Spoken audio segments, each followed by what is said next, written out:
As we draw closer to the end of the liturgical year, our readings sort of go into a much more general character, and we hear some teachings from Christ, some teachings from Paul, all of which have more about a general sense of our lives and community. And of course, important upon that is how our community is built upon love for each other that flows from love of God, love that God shows towards us, and the love that we have, that we experience when we are in God's presence. So a lot of our music and our prayers really think about sort of that social ordering, how we order our community and how we relate to one another in love, and how all of our dealings are informed by that sense of grace. This Sunday, we will be starting off with one of the most popular hymns in Christian churches, All Hail the Power of Jesus' Name. The text came from the very, very end of the 18th century, but is really more of an early 19th century type of a hymn with its theology as well as poetic devices. Similarly, the music comes from that very early 19th century. It sort of harkens back to the American fuguing tunes or the shape note hymnody of the early colonial American period. And so it's in that way sort of anachronistic that it was a composer writing in the early 19th century, writing in sort of a style that was maybe 50 or 100 years old. And yet that pairing of this text, All Hail the Power of Jesus' Name, with this tune, Coronation, has been extremely popular from the very beginning of the 19th century and right on to the present day.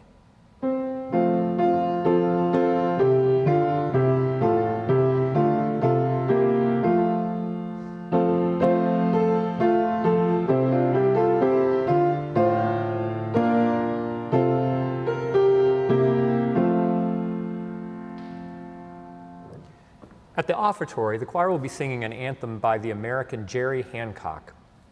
Jerry Hancock started his career at the cathedral in Cincinnati, although like St. John's, it was not a cathedral. It became elevated to become a cathedral during his tenure there.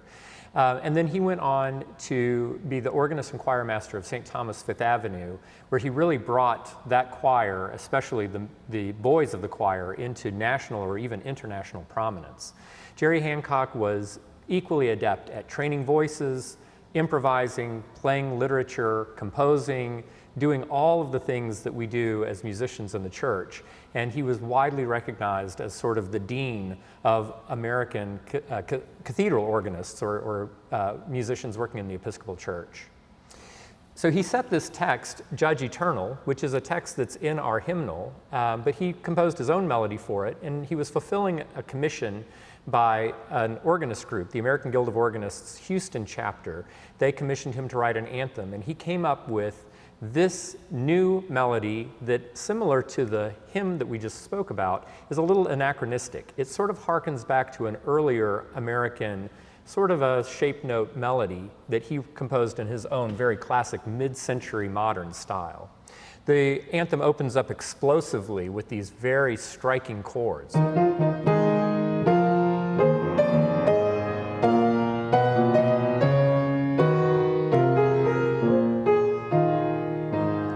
And then the choir comes in full force with this rather aggressive introduction, but then this, again, this sort of early American folksy kind of a melody emerges out of that texture.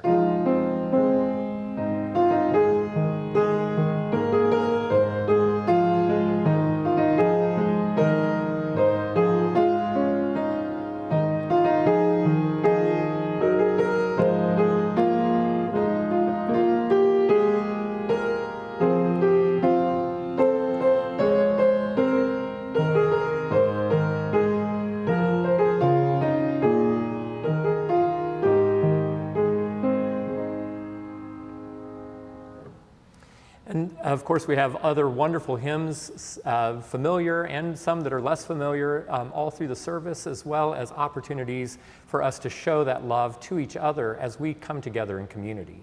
So we hope that you will choose to worship with us here, either live downtown or on cable channel or on our YouTube channel.